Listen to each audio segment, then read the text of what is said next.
بسم الله الرحمن الرحيم بسم الله الرحمن الرحيم ومن أحسن قولا ممن دعا إلى الله وعمل صالحا وقال إنني من المسلمين.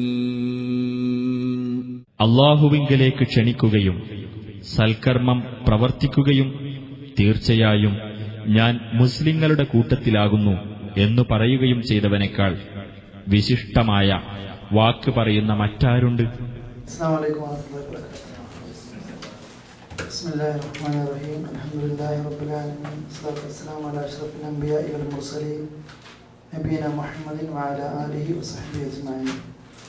اللهم علمنا ما ينفعنا وانفعنا بما علمتنا اللهم زدنا علما. أعوذ بالله من الشيطان الرجيم. بسم الله الرحمن الرحيم. وكأي من نبي قاتل معه ربيون كثير فما وهنوا لما أصابهم في سبيل الله وما ضعفوا وما استكانوا والله يحب الصابرين.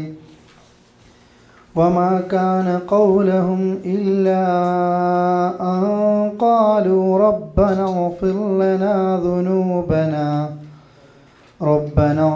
لنا ذنوبنا وإسرافنا في أمرنا وثبت أقدامنا وانصرنا على القوم الكافرين. فآتاهم الله ثواب الدنيا وحسن ثواب الآخرة والله يحب المحسنين. يا أيها الذين آمنوا إن تطيعوا الذين كفروا يردوكم على أعقابكم فتنقلبوا خاسرين. بل الله مولاكم وهو خير الناصرين. سنلقي في قلوب الذين كفروا الرعب بما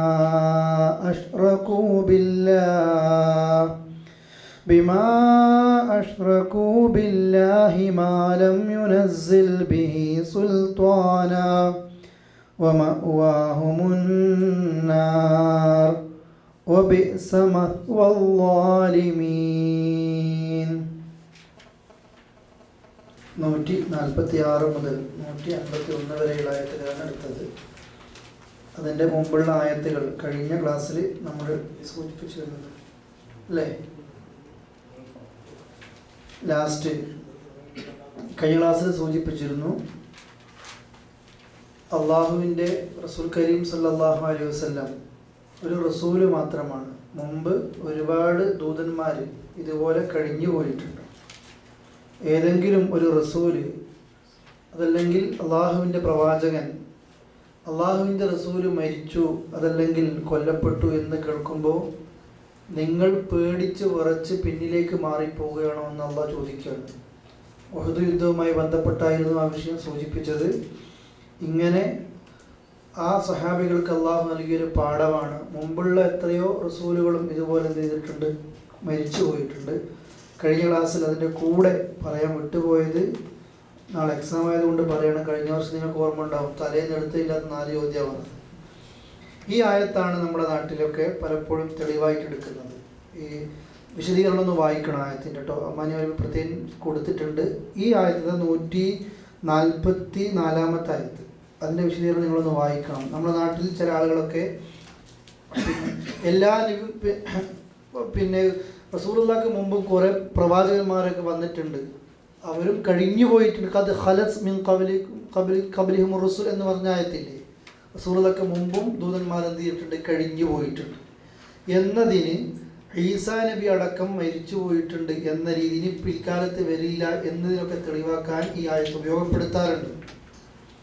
എന്തെന്ന് വെച്ചാൽ എല്ലാ നബിമാരും കഴിഞ്ഞു പോയി എന്നതാണ് വ്യാഖ്യാനം. പക്ഷെ അള്ളാഹു ഇവിടെ സൂചിപ്പിച്ച പദം എന്താണ്? അവിടെ മുഹമ്മദും ഇല്ലാ റസൂൽ ഖദ് ഖലസ് മിൻ ഖബ്ലിഹി റുസുൽ, റസൂലുള്ളാഹിക്ക് മുമ്പ് ദൂതന്മാർ കഴിഞ്ഞു പോയിട്ടുണ്ട്.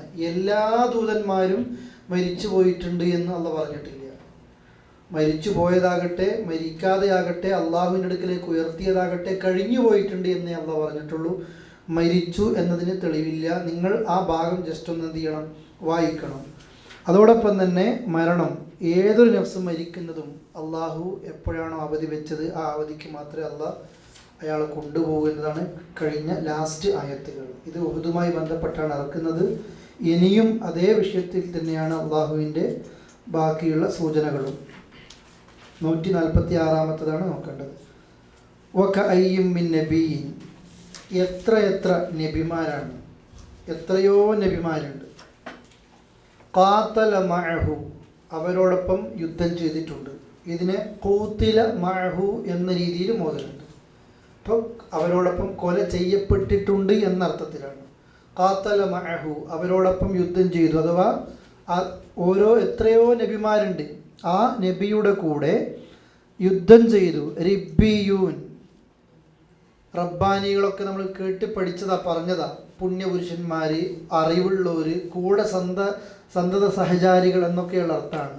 അത് ഓരോ റസൂലുമാരുടെ കൂടെയും നബിമാരുടെ കൂടെയും ആ റസൂൽ പറഞ്ഞതൊക്കെ കൃത്യമായി അംഗീകരിച്ച് ആ പ്രവാചകനോടൊപ്പം ഒന്നിച്ച് നിൽക്കുന്ന ഭക്തിയുള്ള ആളുകളെയാണ് എന്ത് പറയല്?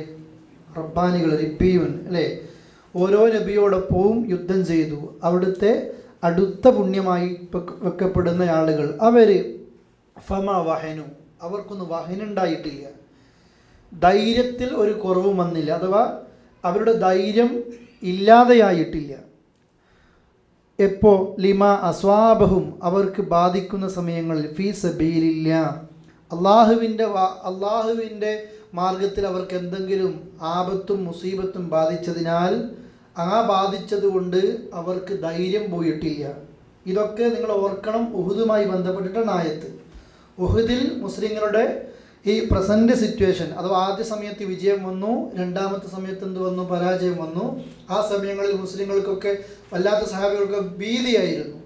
അതുമായി ബന്ധപ്പെട്ട് അള്ളാഹ് പറയാണ്, ആ യുദ്ധത്തിൽ സംഭവിച്ചപ്പോഴത്തേക്ക് നിങ്ങൾ എന്ത് ചെയ്യാണ്? ആകെ ധൈര്യം ചോർന്ന് ഓടിപ്പോവുകയാണ്. ഇനിയും വരുന്നുണ്ട് ആയത്തുകൾ, സമയം നമ്മൾ ആ ഭാഗത്തേക്ക് എടുക്കും.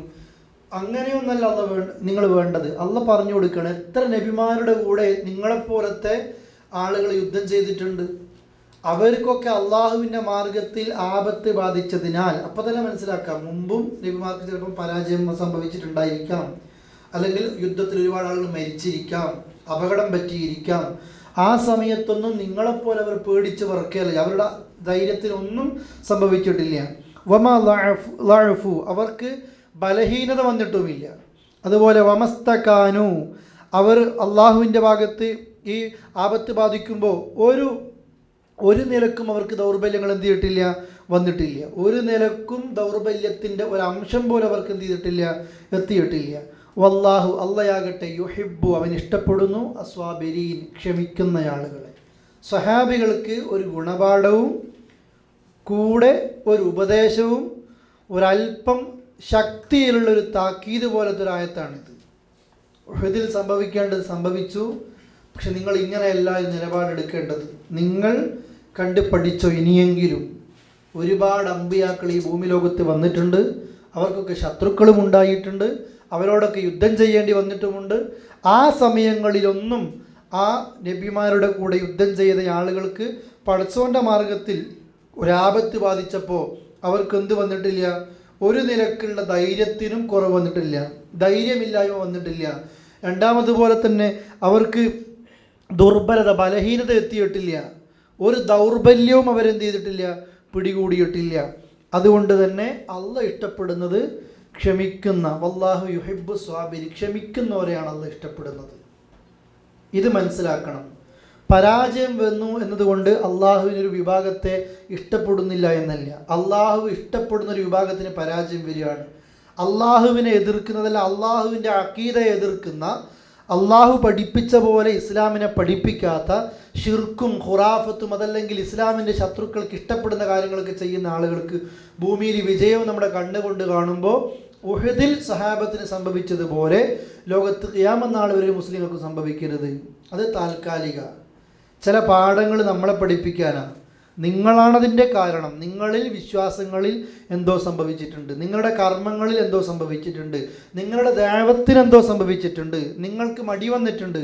അതുകൊണ്ട് അള്ളാഹ് നിങ്ങളെ പരീക്ഷിക്കാനായിരിക്കും താൽക്കാലികമായിട്ട് അള്ളാഹ് അവരെ വിജയിപ്പിക്കുന്നത്. അതുകൊണ്ട് ക്ഷമിക്കാതെ ആകെ പോയി ഇനി ജീവിച്ചിട്ട് കാര്യമില്ല. സഹാബികൾ ഉഹദിൽ ചിന്തിച്ചതുപോലെ ഇനി വേണോ? മദീനത്ത് എത്തിക്കഴിഞ്ഞാൽ കുടുംബങ്ങളൊക്കെ ഇവിടെ ഉണ്ടാകുമോ? അവരക്രമിച്ച് തീർന്നിട്ടുണ്ടാകുമോ? മലമുകളിൽ കയറി ഓടിപ്പോയ ആൾക്കാരുണ്ട്, മദീനത്തേക്ക് ഓടി ഒളിച്ച ആൾക്കാരുണ്ട്, മറ്റുള്ള മതത്തിലേക്ക് തന്നെ തിരിച്ചു പോകണോ എന്നാലോചിച്ച ആളുകളുണ്ട്. നിങ്ങൾ ആലോചിച്ച് നോക്കിയേ, മറ്റേ പൂർവ്വ മതത്തിലേക്ക് തന്നെ തിരിച്ചു പോകേണ്ടി വരുമോ? അതല്ലെങ്കിൽ അങ്ങനെ പോയാൽ എന്താ, റസൂൽ മരിച്ചു എന്ന് പോലും ചിന്തിച്ച ആളുകൾ ആരുടെ കൂട്ടത്തിലുണ്ടായിരുന്നു? ഉഹദിൽ റസൂലുള്ളാഹിന്റെ കൂടെ യുദ്ധം ചെയ്ത ആളുകളുടെ കൂട്ടത്തിലുണ്ടായിരുന്നു. അവർക്കാണല്ലോ പറയുന്നത് ഇങ്ങനെയൊന്നുമല്ല വേണ്ടത്.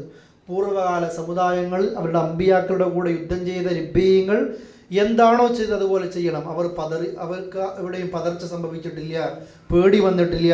മറിച്ച് ഈ പരാജയങ്ങൾ വരുമ്പോഴും ആപത്ത് വരുമ്പോഴും ആ കാലത്തെ നബിമാരുടെ കൂടെയുള്ള ആളുകൾ എന്താ ചെയ്തെന്നറിയോ? വമാക്കാന ഖൗലുഹും, അവരിങ്ങനെ പറയാതിരുന്നിട്ട്, അത് അവരായിരുന്നില്ല. വമാക്കാൻ, അവരങ്ങനെ ആയിരുന്നില്ല. ഖൗലുഹും, അവരെന്താ പറഞ്ഞതെന്നറിയോ? ഇല്ല അൻഖാലു, അവരിങ്ങനെ പറഞ്ഞിട്ടല്ലാതെയല്ല. അവർ ഈ ആപത്ത് വരുമ്പോഴൊക്കെ അവർ പറയുന്നതെന്നറിയോ? റബ്ബന ഗഫിർ ലനാ, പഠിച്ചോ നീ ഞങ്ങൾക്ക് എന്ത് തരണേ? പൂർത്തിയാരണേ.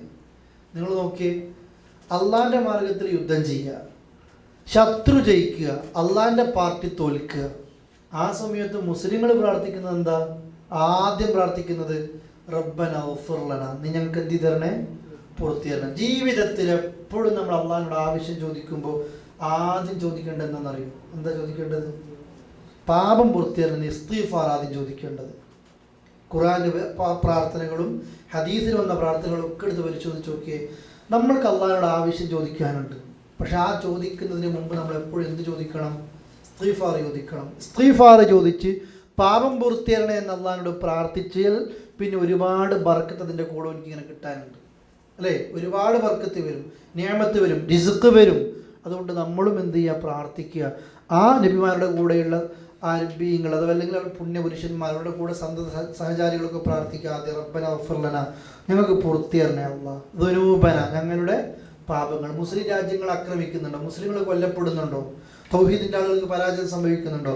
ആദ്യം പ്രാർത്ഥിക്കേണ്ട പോലെ നശിപ്പിക്കുന്നില്ല. ആദ്യം നമ്മൾ എന്ത് ചെയ്യണം? ഈ പ്രാർത്ഥിക്കുന്ന ആളൊന്ന് ശുദ്ധാകണം. ഈ കേടുള്ള മനസ്സുമായിട്ട് നമ്മൾ അതാണ് ദുആ ചെയ്യുന്നതിന് പകരം ആദ്യം എന്ത് ചെയ്യുക? പാപം പൂർത്തിയാണെന്ന് പറയുക. എന്നിട്ട് അവർ പ്രാർത്ഥിച്ചു വ ഇസ്റാഫന, ഞങ്ങളുടെ അതിരി കവിയൽ, ദൂർത്തിനെ ഫി അംബരിന, ഞങ്ങളുടെ വിഷയത്തിൽ ഞങ്ങൾക്ക് ചില അതിരി കവിച്ചലുകൾ വന്നു, ചില അബദ്ധങ്ങൾ വന്നിട്ടുണ്ട്. ആ വന്നിട്ടുണ്ടെങ്കിൽ അള്ളാഹുവേ നീ ഞങ്ങൾക്ക് അതും പുറത്തു തരണേ. പിന്നെയോ ചോദിക്കുകയാണ്, ആവശ്യം ചോദിക്കുകയാണ്. വസബ്ബിസ് അഖ്ദാമന, വസബ്ബിസ് ഉറപ്പിച്ച് നിർത്തണേ, അഖ്ദാമന ഞങ്ങളുടെ പാദങ്ങളെ, വൻസുർനാ നീ ഞങ്ങളെ സഹായിക്കണേ, അലൽ ഖൗമിൽ കാഫിരീൻ കാഫിറുകളായ ജനതയ്ക്ക് മേൽ നീ ഞങ്ങളെ സഹായിക്കണേ. ഇതാണ് പിന്നെ പൂർവ്വകാല നബിമാരുടെ കൂടെ യുദ്ധം ചെയ്ത സമയത്ത് അവർക്ക് ആപത്ത് ബാധിച്ചപ്പോൾ, അഥവാ മനസ്സിലാക്കുക, ആപത്ത് എന്ത് ചെയ്തിട്ടുണ്ട്? അവർക്ക് ബാധിച്ചിട്ടുണ്ട്, പ്രയാസങ്ങൾ വന്നിട്ടുണ്ട്. അപ്പോൾ പ്രാർത്ഥിക്കുമ്പോൾ നമ്മൾ പഠിക്കേണ്ട ഗുണപാഠമാണ്. ആദ്യം എന്തവർ പറഞ്ഞു? പടച്ചോനെ പൂർത്തിയറിനെ എന്ന് പറഞ്ഞു. ഞങ്ങളുടെ വിഷയത്തിൽ ഒരുപാട് അതിരികവികൾ ഞങ്ങൾക്ക് വന്നിട്ടുണ്ടെന്ന് പറഞ്ഞു. അതുപോലെ തന്നെ അക്രമികളുടെ അവർക്ക് മേൽ ഞങ്ങളുടെ പാതകൾ നീ ഉറപ്പിച്ചു നിർത്തണേ എന്ന് പ്രാർത്ഥിച്ചു. അവർക്കെതിരെ ഞങ്ങളെ സഹായിക്കണേ എന്നുള്ളതിനോട് പ്രാർത്ഥിച്ചു. ഇത് നാലോ നമ്മളും ചെയ്യേണ്ടത്. ഉഹുദിൽ സഹാബികൾക്ക് പരാജയം സംഭവിച്ച സമയത്ത് അവരുടെ നിലപാടുകളെ വിമർശിച്ചുകൊണ്ടാണുള്ള ഈ ആയത്തുകൾ. നമ്മൾ ഉഹുദിൻ്റെ ചരിത്രങ്ങൾ ഇങ്ങനെ കേട്ടിട്ടേ ഉള്ളൂ. അഥവാ ഉഹുദിൽ മുസ്ലിങ്ങൾ ആദ്യം ജയിച്ചു, പിന്നീട് തോറ്റു. പക്ഷേ നിങ്ങൾ പരീക്ഷ നാളെ ആണെങ്കിലും ഇനി പരീക്ഷ കഴിഞ്ഞാലും നിങ്ങൾ എന്ത് ചെയ്യണം? ഇനിയുള്ളൊരു 5-8 ആയത്തുകൾ ഇങ്ങനെ വായിക്കണം. ശരിക്കും ഉഹുദുമായി ബന്ധപ്പെട്ട് അള്ളാഹ് മുസ്ലിങ്ങളോട് എന്താ, അല്ലെങ്കിൽ സഹാബികളോട് എന്താ, ഒരിക്കലും നമ്മൾക്ക് പിന്നീടൊരു പ്രയാസം ഉണ്ടാവില്ല. മുസ്ലിങ്ങളെ വിമർശിക്കുന്നതും അതല്ലെങ്കിൽ സഹാബത്തിനെ വിമർശിക്കുന്നതും അതോടൊപ്പം അവർക്ക് പുറത്തു കൊടുക്കുന്നതും എന്ത് നിലപാട് സ്വീകരിക്കണം, അഥവാ മുസ്ലിം ഉമ്മത്തിന് ഇന്നത്തെ കാലഘട്ടത്തിൽ ഏറ്റവും അനുയോജ്യമായ ആയത്തുകളെ നമ്മൾ ഓതിക്കൊണ്ടേയിരിക്കുന്നത്. നമുക്ക് പരാജയം വരുമ്പോൾ നമ്മുടെ മനസ്സിൽ ഉഹുദ ഉണ്ടാകേണ്ടത് അള്ളാഹ് സഹായിക്കേണ്ട ആളുകൾ അല്ലേ. സാധാരണ നമ്മൾ കഴിഞ്ഞതിൻ്റെ മുമ്പിലത്തെ വെള്ളിയാഴ്ച പള്ളിത്തെ ഖുതുബയെ നമ്മൾ കേട്ടിരുന്നു. സഹാബികൾ ചിന്തിക്കുക, നമുക്കെന്താ സംഭവിച്ചത്? കൂടെ നബിയുണ്ട്. ആരുടെ കൂടെയാണ് നബിയുള്ളത്? സഹാബത്തിൻ്റെ കൂടെ. ഏത് ദീനിന് വേണ്ടിയിട്ടാണ് പോരാടുന്നത്? അള്ളാഹിൻ്റെ ദീനിന് വേണ്ടിയിട്ട്. എന്നിട്ടെന്താ അള്ളാഹ് പരാജയപ്പെടുത്തുന്നത്? കൂടെ നബിയില്ലേ, എന്നിട്ടെന്താ സംഭവിച്ചു പോകുന്നത്? നമ്മളും ചിന്തിക്കും, നമ്മൾ മുസ്ലിങ്ങളല്ലേ, എന്നാൽ നമ്മുടെ ഈ മുസ്ലിം രാജ്യങ്ങൾ മാത്രം പ്രയാസപ്പെടുന്നു, എന്താ മുസ്ലിങ്ങൾ മാത്രം കൊല്ലപ്പെടുന്നു, എല്ലാവരും എന്താ മുസ്ലിങ്ങളെ ആക്രമിച്ചുകൊണ്ടേയിരിക്കുന്നത്? അള്ളാഹിൻ്റെ മതത്തിൽപ്പെട്ട ആളുകളല്ലേ നമ്മൾ. എന്നിട്ടെന്ത് എന്ന് ചോദിക്കുമ്പോൾ അള്ളാഹ് ഉത്തരം തരികയാണ്. നിങ്ങൾ ഈ എന്നിട്ടെന്ത് ചോദിക്കുന്നത് പകരം ആദ്യം എന്ത് പ്രാർത്ഥിക്കുക? പൂർത്തീകരണം പ്രാർത്ഥിക്കുക. കാരണം നമ്മളിൽ തന്നെയുണ്ട്, ഇതിൻ്റെ കാരണം നമ്മൾ തന്നെയാണ് എന്ന് ചിന്തിക്കുക എന്ന രീതിയിൽ അള്ളാഹ് പഠിപ്പിക്കുന്ന ആയത്തുകളിലൂടെയാണ് നമ്മൾ കടന്നു പോകുന്നത്. സഹാബത്തിലൂടെ അള്ളാഹ് പറയുന്നു, പൂർവ്വകാല ആളുകൾ ഇതുപോലെ പ്രാർത്ഥിച്ചുവെങ്കിൽ സഹാബത്തെ നിങ്ങളും ഈ നിലപാടായിരുന്നു സ്വീകരിക്കേണ്ടത്. നിങ്ങൾ തളർന്ന് ധൈര്യം ചോർന്നു പോയി ദുർബലരായി മദീനത്തെ വീട്ടിലേക്ക് ഒളിച്ച് പോകേണ്ടി വരുന്ന അവസ്ഥ, മലമുകളിൽ കയറി പോകേണ്ടി വരുന്ന അവസ്ഥ, നിങ്ങൾ റസൂലുള്ള വിളിച്ചു, പിന്നീട് വീണ്ടും വിളിച്ചു പോകല്ലേ, പക്ഷെ നിങ്ങൾക്കതൊന്നും വിളി കേൾക്കാനാകാതെ റസൂലുള്ള മരിച്ചു, നിങ്ങൾ തെറ്റിദ്ധരിച്ചു, അങ്ങനെ ചെതറി നിങ്ങൾ. അതല്ലായിരുന്നു വേണ്ടത് എന്നുള്ള പറയാം. വൻസൂർണ അവർ പ്രാർത്ഥിക്കുകയാണ്, അള്ളാഹു ഞങ്ങളെ സഹായിക്കണേ അലൽ ഖൗമിൽ കാഫിരീൻ, കാഫിരീങ്ങളായ ആളുകളുടെ മേൽ. ഇന്നും നമ്മൾക്കിതൊരു പാടാം. എന്നിട്ട് അള്ളാഹ് പറയാ ഫആതാഹുമുല്ലാ, സഹാബത്തിനോടാ പറയുന്നത് കേട്ടോ, ഫആതാഹുമുല്ലാ. അപ്പം അള്ളാഹ് അവർക്ക് നൽകി സവാബ ദുനിയാവിൻ്റെ പ്രതിഫലം എന്ന് വെച്ചാൽ ദുനിയാവിൻ്റെ പ്രതിഫലം. ആ യുദ്ധങ്ങളിലൊക്കെ പലപ്പോഴും പിന്നീട് അവർക്ക് ദുനിയാവിൽ തന്നെ എന്തുണ്ടായിട്ടുണ്ട്? നേട്ടങ്ങൾ ഉണ്ടായിട്ടുണ്ട്. വഹുസ്ന സവാബിൽ ആഖിറ, അതുപോലെ തന്നെ വഹുസ്ന സവാബ്, നല്ല കൂലി, ഫിൽ ആഖിറ സവാബിൽ ആഖിറ, പരലോകത്ത് നല്ല കൂലിയും അള്ളാഹ് കൊടുക്കുന്നു. വല്ലാഹു, അള്ളയാകട്ടെ യുഹിബ്ബുൽ മുഹ്സിനീൻ, നന്മ ചെയ്യുന്ന ആളുകളെ അള്ളാഹു എന്താണ്? ഇഷ്ടപ്പെടുകയാണ്. എന്താണ് ഈ ആയത്തിൽ മനസ്സിലാക്കേണ്ടത്? അവർ ചെയ്തത് അള്ളാഹിനോട് പ്രാർത്ഥിക്കുകയാണ് ചെയ്തത്. ആദ്യം ഇസ്തിഗ്ഫാർ ചോദിച്ചു, പിന്നെ അക്രമികൾക്കെതിരെ പ്രാർത്ഥിച്ചു. എന്ത് സംഭവിച്ചില്ല? സഹാബത്തിനെ കുറ്റപ്പെടുത്തി അള്ളാഹ് അവർക്ക് ധൈര്യം ഉണ്ടായില്ല. അതുപോലെ തന്നെ അവർക്ക് എന്ത് സംഭവിച്ചു? ബലഹീനത സംഭവിച്ചു, അവർക്ക് ദൗർബല്യങ്ങളുണ്ടായി, ചില ലോഫുകളുണ്ടായി. എത്രത്തോളം അള്ളാഹു അത് വിശദീകരിക്കുന്നുണ്ട് അടുത്ത ആയത്തുകളിൽ. എത്രത്തോളം നമ്മൾ ഈ വിഷയം ശ്രദ്ധിക്കണം. നമ്മൾക്കും ഇതുപോലെ പ്രയാസങ്ങൾ വരുമ്പോൾ ഈ ധൈര്യമോ ദുർബലതയോ മറ്റുള്ള കാര്യങ്ങളോ ബലഹീനതയോ സംഭവിക്കാതെ അള്ളാഹിനോട് വേഗം പ്രാർത്ഥിക്കുക. അതോടൊപ്പം തന്നെ ശത്രുക്കൾക്കെതിരെ അള്ളാഹു ഞങ്ങളെ സഹായിക്കണേ എന്ന് അള്ളാഹുനോട് പ്രാർത്ഥിക്കുക. അള്ളാഹുത്തിൽ നമ്മൾക്ക് നൽകുമാറാകട്ടെ. ഞാൻ കൂടുതൽ ആ വിഷയത്തിൽ പിന്നെ കടക്കുന്നതിൽ നമുക്ക് 2 ആയത്തും കൂടി ആ സമയത്ത് എടുക്കാം എന്നുള്ളത് കൊണ്ടാണ്. ഇവിടെ ഞാൻ നേരത്തെ ഓതുമ്പോൾ വകഅയ്യിൻ മിൻ നബിയിൻ എന്ന ആയത്തിനെ ഖുതില മഅഹു എന്ന രീതിയിൽ പറഞ്ഞിരുന്നു അല്ലേ. എത്ര നബിമാരാണ് അവരുടെ കൂടെ പിന്നെ പുണ്യപുരുഷന്മാരും കൂടെ എന്തെങ്കിലും യുദ്ധം ചെയ്തിട്ടുണ്ട്. ഖുതില എന്ന രീതിയിൽ അർത്ഥം വരുന്ന ഓതുന്നെങ്കിലോ കൊല്ലപ്പെട്ടിട്ടുണ്ട് എന്നാണ്. എങ്ങാനും ചോദ്യം വന്നാൽ അങ്ങനെ ഒരർത്ഥം പറഞ്ഞ ഒരാൾ ആരാണെന്ന് ചോദിക്കുമ്പോൾ ഇബ്നു ജരീർ എന്നായിരിക്കും ഒരു ഉത്തരം കേട്ടോ. വേറെ മുഫ്സിറുകളും കുറച്ച് പറഞ്ഞിട്ടുണ്ട്, പക്ഷെ നിങ്ങൾക്ക് തഫ്സീറിൽ കാണാം ഇബ്നു ജരീർ ഏതഭിപ്രായക്കാരനാണ്? കൊല ചെയ്യപ്പെട്ടു എന്നതുകൊണ്ട് ഉദ്ദേശിക്കുന്നത് അതും സഹാബികൾക്ക് ഒരു ഗുണപാഠാണ്. എത്ര നബിമാരുണ്ട്, അവരുടെ കൂടെ എത്രയോ സന്തത സഹചാരികൾ കൊല്ലപ്പെട്ടു. ആ കൊല്ലപ്പെട്ടപ്പോഴൊന്നും കൊല്ലപ്പെടാതെ ജീവിച്ച ബാക്കിയുള്ള ആളുകൾക്ക് എന്തുണ്ടായിട്ടില്ല? ധൈര്യം ചോർന്നു പോയിട്ടില്ല, പിന്നെ അതുപോലെ തന്നെ ബലക്ഷയം സംഭവിച്ചിട്ടില്ല, ദൗർബല്യം സംഭവിച്ചിട്ടില്ല. ഇപ്പോഴും ഉഹദിൽ സംഭവിച്ചതാണ്. നബി കൊല്ലപ്പെട്ടു എന്ന് കേട്ടപ്പോഴത്തേക്ക് ചില 70ഓളം ആളുകൾ സഹാബികൾ കൊല്ലപ്പെട്ടു എന്ന് കേട്ടപ്പോഴത്തേക്ക് ബാക്കിയുള്ള സഹാബികൾക്ക് എന്തുണ്ടായി?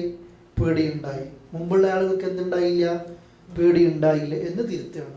യുദ്ധം ചെയ്തു എന്നാണെങ്കിലും അഥവാ പിന്നെ കൊല ചെയ്യപ്പെട്ടു എന്നാണെങ്കിലും രണ്ടാണെങ്കിലും ആ നിലക്കാണ് എന്ത് ചെയ്യുന്നത്?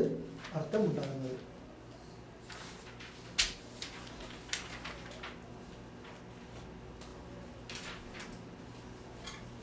ഇനി അടുത്ത ആയത്ത് യാ അയ്യുഹല്ലദീന ആമനു, സത്യവിശ്വാസികളെ, ഇൻ തുതീഉല്ലദീന കഫറു, നിങ്ങൾ സത്യനിഷേധികളെ അനുസരിക്കുകയാണെങ്കിൽ, നിങ്ങളെങ്ങാനും കാഫിരിങ്ങളെ അനുസരിക്കുകയാണെങ്കിൽ, യറുദ്ദൂക്കും, അവർ നിങ്ങളെ മടക്കി കൊണ്ടുപോകും. എവിടത്തേക്ക്? അലാ അഅഖാബിക്കും, നിങ്ങളുടെ മടമ്പുംകാലിൽ. അവർ നിങ്ങളെ പിന്നോട്ടേക്ക് നയിക്കും. നിങ്ങൾ എന്തൊരു ജാഹിലിയത്തിൽ നിന്നും കുഫറിൽ നിന്നുമാണോ വന്നത്, ആ ജാഹിലിയത്തിലേക്കും കുഫറിലേക്കും നിങ്ങളെ കൊണ്ടുപോകും. അങ്ങനെ ഫതൻഖലിബു, നിങ്ങൾ മാറിപ്പോവുകയും ചെയ്യും. അല്ലെ എങ്ങനെ? ഖാസിരീൻ, നഷ്ടക്കാരായിട്ട് തീർന്നു പോകും. നിങ്ങൾ മടങ്ങിപ്പോകുന്നത്, പിന്നെ പിന്നിലേക്ക് മാറി മറിഞ്ഞെത്തിപ്പോകുന്നത് ലാസ്റ്റ് എന്തിലായിരിക്കും? ഹുസ്റാനായിട്ട്, അല്ലെങ്കിൽ എല്ലാം നഷ്ടപ്പെട്ടു പോയ ആളുകളായിട്ടായിരിക്കും എന്ത് ചെയ്യുന്നത്? നിങ്ങൾ എത്തിപ്പോകുന്നത്. അതാണ് പിന്നെ ഈ ഇൻകലബ ഇൻകലിബു എന്ന പദത്തിൻ്റെ അർത്ഥം മാറി മറിയുക, അതല്ലെങ്കിൽ മറിഞ്ഞു പോകുക. പിന്നെ അറബിയിലും അതുപോലെ തന്നെ ഉറുദുവിലും സമാനമായ രീതിയിൽ എന്താണ് ആ പദങ്ങൾ വരുന്നത്? ഇൻഖിലാബും. അതാണ് ഇൻകലബ ഇൻകലിബു, മറിഞ്ഞു വീഴുക, മാറി മറിയുക. അതാണ് ഇവിടെ ഉദ്ദേശിക്കുന്നത്. യാ അയ്യുഹല്ലദീന ആമനു, സത്യവിശ്വാസികളെ, ഇൻ തുതീഉല്ലദീന കഫറു, നിങ്ങൾ സത്യനിഷേധികളെ അനുസരിക്കുകയാണെങ്കിൽ, യറുദ്ദൂക്കും അലാ അഅഖാബിക്കും, നിങ്ങളുടെ മടമ്പുംകാലിലേക്ക് അവർ നിങ്ങളെ മടക്കി കൊണ്ടുപോകും. ഫതൻഖലിബു, എന്നിട്ട് നിങ്ങളങ്ങനെ മാറിപ്പോകും, അല്ലെങ്കിൽ മാറി മറിഞ്ഞു പോകും. എങ്ങനെ? ഖാസിരീൻ, നഷ്ടക്കാരായിട്ട്. കൂടെ മനസ്സിലാക്കുക, ബലില്ലാഹു, പക്ഷെ അള്ളയാണ്, മൗലാക്കും, നിങ്ങളുടെ യജമാനൻ, വഹുവ, അവനാകട്ടെ, ഖൈറുന്നാസ്വിരീൻ, ഖൈറാണ്, ഉത്തമനായ അന്നാസ്വിരീൻ. അതല്ലെങ്കിൽ നിങ്ങളെ സഹായിക്കുന്ന പലരും ഉണ്ടാകും, പക്ഷെ സഹായിക്കുന്നവരിൽ ഏറ്റവും ഉത്തമനാരാണ്? അള്ളയാണ്. എന്താണ് ഈ ആയത്ത് കൊണ്ട് ഉദ്ദേശിക്കുന്നത്? ഈ ആയത്തിൽ തന്നെ ഒരു മീനിങ് ഉണ്ട്. നിങ്ങൾ സത്യനിഷേധികളെ അനുസരിക്കുകയാണെങ്കിൽ എന്ന് സഹാബികളോട് തന്നെ അള്ളാഹ് പറഞ്ഞത്. ഉഹുദ് യുദ്ധം കഴിഞ്ഞു. ഞാൻ പറഞ്ഞത്, യുദ്ധം കഴിഞ്ഞപ്പോൾ നബി മരിച്ചു എന്ന് കേട്ടു. പലരും ഓടിപ്പോയി. അപ്പോഴാണ് ചില ആളുകൾക്ക് പിന്നെ ജൂതന്മാരും കാഫിര്യങ്ങളൊക്കെ ഈ വഴിയൊന്ന് ഉപയോഗപ്പെടുത്താമെന്ന് വിചാരിച്ചു. അഥവാ ഉഹുദിലാകെ പരാജയപ്പെട്ടു, ഇനി അവരുടെ മതം ഒന്ന് പ്രചരിപ്പിച്ചു കഴിഞ്ഞാൽ ഇവിടെ തന്നെ ഇളകി നിൽക്കുക. അപ്പോൾ കുറച്ച് ആൾക്കാർ അങ്ങോട്ട് ഇങ്ങനെ കിട്ടും എന്ന് വിചാരിക്കുന്ന സമയത്ത് നമ്മളെ ചിന്തിച്ചു പോയ ആൾക്കാരുണ്ട്. പഴയ മതത്തിലേക്ക് തന്നെ പോയാലെന്താ എന്നൊക്കെ ചിന്തിച്ചു പോയ ആൾക്കാരുണ്ട്. ആ സമയത്ത് കാഫിര്യങ്ങൾ നല്ലൊരു ഐഡിയ ആയിട്ട് മുസ്ലിങ്ങളെ ഇങ്ങനെ വലവീശിക്കൊണ്ടിരിക്കുക. നിങ്ങൾക്കിനി നാട്ടിലൊന്നും ചെയ്യാൻ പറ്റൂല, എല്ലാം കഴിഞ്ഞു, മുഹമ്മദ് കഴിഞ്ഞു എന്ന സമയത്താണ് അള്ളാഹ് എന്ത് ചെയ്തത്? ഈ ആയത്തിറക്കുന്നത്. അഥവാ നിങ്ങൾ ആ കാഫിര്യങ്ങൾ അനുസരിക്കുകയാണെങ്കിൽ ഒരു നിങ്ങൾക്ക് ഹൈറല്ല. ഇപ്പം നിങ്ങൾക്ക് ഹൈറായിട്ടാണ് തോന്നുക, പക്ഷെ ഒരു നിങ്ങളെ കൊണ്ടുപോകാൻ അങ്ങോട്ടേക്കാ കുഫ്രിയത്തിലേക്ക്. നമ്മളും പറഞ്ഞു കൊടുക്കണം. ഇതേ ഐഡിയ ഇന്നും പയറ്റിക്കൊണ്ടിരിക്കുന്നുണ്ട് ഈ ക്രിസ്ത്യൻസൊക്കെ അല്ലേ. തെക്ക് ജില്ലകളിലൊക്കെ കാണാം, മലയോര മേഖലകളിൽ പോയിട്ട് എല്ലാ അടുത്താരോ പറയുന്നത് കേട്ടിരുന്നു, മുസ്ലിം വീടുകളിലൊക്കെ യേശുവിൻ്റെ ഫോട്ടോ ഉണ്ടാവും. എന്തുകൊണ്ടാണ് ഫോട്ടോ ഇവിടെ എത്തിയത്? നിങ്ങൾക്ക് തന്നെ അറിയായിരിക്കും കാരണം. എന്ന് പറഞ്ഞ് മലയോര മേഖലയിലെ പാവപ്പെട്ട മുസ്ലിം വീടുകളിലൊക്കെ ഫോട്ടോ എത്തുകയാണ്. എവിടെ എത്തുന്നത്? പ്രയാസങ്ങളും അവരുടെ ദുരിതങ്ങളും കാണുമ്പോൾ ആദ്യം പോകും അല്ലെ, ജീവകാരുണ്യ പ്രവർത്തനങ്ങളുമായിട്ട് ആരെത്തുക? ഈ ടീമാകത്ത്. നിങ്ങൾ കണ്ടില്ലേ, ഒരു മനുഷ്യനില്ലാത്ത ഭാഗങ്ങളിലൊക്കെ ചില ക്രിസ്തീയ ബിൽഡിങ്ങുകൾ കാണാം. ഇപ്പോൾ കണ്ണൂർ പെരിയാരം ഭാഗങ്ങളൊക്കെ കാണാം. ആ ഭാഗത്തൊന്നും ഒരു മനുഷ്യനുണ്ടായിരുന്നില്ല ആ സമയത്ത്. പക്ഷെ അവിടെ ഇതുപോലത്തെ കുറേ പിന്നെ കെട്ടിടങ്ങൾ ഉണ്ടാക്കുക, അതിനുള്ളിൽ പള്ളികൾ ഉണ്ടാക്കുക, എന്നിട്ട് വേറെ നാട്ടിൽ നിന്ന് കുറേ ക്രിസ്ത്യൻസ് ഇങ്ങോട്ടേക്ക് മാറി വരിക. എന്നിട്ട് അവിടെ ദേവത്താണ്, അവിടുത്തെ പാവപ്പെട്ട ആളുകളുടെ വീടുകളിലൊക്കെ കയറിയിട്ട് അവരെ സഹായിച്ചുകൊണ്ടേയിരിക്കും. നിരന്തരം സഹായം കിട്ടുമ്പോൾ അവരാകട്ടെ ചില മുസ്ലിങ്ങൾ അത്ര പരിഗണിച്ചിട്ടും ഉണ്ടാകൂല. പിന്നെ എന്താണ് ഇവിടെ ഉദ്ദേശം? ഈ നിലക്ക് മതം ഇങ്ങനെ പ്രചരിപ്പിച്ചുകൊണ്ടേയിരിക്കുക. എത്ര ആളുകൾ അങ്ങനെ അവർ ചില ഈ വലവീശി പോകലുണ്ട്, ചില ആളുകൾ കിട്ടലില്ല. അതുപോലെ തന്നെ ഫ്രീ ആയിട്ട് ഇങ്ങനെ നമ്മൾ പണ്ട് കണ്ടിരുന്നു, മർക്കസുൽ ബിഷാറ മഞ്ചേരി എന്ന് പറഞ്ഞിട്ട് അറബിയിലാണ് മുസ്ലിം പേരുകൾ ഉണ്ടാകുക. പിന്നെ കോൾ ഓഫ് ഓഫ് കായംകുളം എന്ന് പറഞ്ഞിട്ട് കായംകുളത്ത് നിന്ന് ഡയറികളും കലണ്ടറുകളും പുസ്തകങ്ങളും, ഒരു പുസ്തകം വായിച്ച അവസാനം 2 ചോദ്യം ഉണ്ടാകും. ആ ചോദ്യത്തിന് ഉത്തരം പറഞ്ഞാൽ സമ്മാനം കിട്ടും. ഇതിന് ആകൃഷ്ടരായി പോകുകയാണ്. ക്യാമ്പസുകളിലേക്ക്, സ്കൂളുകളിലേക്ക് പോലും ഈ പുസ്തകങ്ങൾ ഇങ്ങനെ അഡ്രസ്സ് കളക്ട് ചെയ്തിട്ട് ഇങ്ങനെ എത്തിക്കൊണ്ടേയിരിക്കുക. ഒരു കാലത്ത് സജീവമായിരുന്നു മഞ്ചേരി കേന്ദ്രീകരിച്ചിട്ട്, പിന്നീട് അത് കായംകുളത്തേക്ക് മാറി. അവിടെ ഇങ്ങനെ സജീവമായ പുസ്തകങ്ങളും ഇതൊക്കെ വന്നുകൊണ്ടിരുന്നു. ഈ എവിടെയൊക്കെ ഗ്യാപ്പ് ഉണ്ടോ അവിടെയൊക്കെ ജൂതരും ക്രിസ്ത്യാനികളും അവരുടെ മതം പ്രചരിപ്പിക്കാനും അല്ലെങ്കിൽ കാഫിര്യങ്ങൾ മതം പ്രചരിപ്പിക്കാനും അവരുടെ ഇഷ്ടങ്ങളും ആചാരങ്ങളും അടിച്ചേൽപ്പിക്കാനും നോക്കും. പക്ഷെ അള്ളാഹ് ഉഹദിലിറക്കിയ ആയത്ത് ഖിയാമത്ത് നാളെ വരെ നമ്മൾ വായിക്കുന്നുണ്ടല്ലോ. പറയാം, നിങ്ങൾ ഈ ചില നന്മ കണ്ടിട്ട്, അതല്ലെങ്കിൽ പിന്നെ ചില ഹോസ്പിറ്റലിലൊക്കെ പോയി കഴിഞ്ഞാൽ ചെറിയ എന്തെങ്കിലും ഒരു 100 റിയാലിൻ്റെ അല്ലെങ്കിൽ നാട്ടിലാകുമ്പോൾ ഒരു 1000 റുപ്യേൻ്റെ വ്യത്യാസം കാണും. അപ്പോഴത്തേക്ക് ഇവിടത്തേക്ക് പോയിട്ട് അല്ലേ ആ പ്രാർത്ഥനയിലുണ്ടാവും, മക്കളെ പ്രാർത്ഥന പഠിക്കുന്നുണ്ടാവും. ചില അത്തരം സ്കൂളിലൊക്കെ പഠിക്കുമ്പോൾ നല്ല വിദ്യാഭ്യാസം കിട്ടും. പക്ഷെ കുട്ടി ഉണ്ടാവും രാത്രി എന്ത് ചെയ്യുന്നത്, പ്രാർത്ഥിക്കുന്നത് അല്ലേ.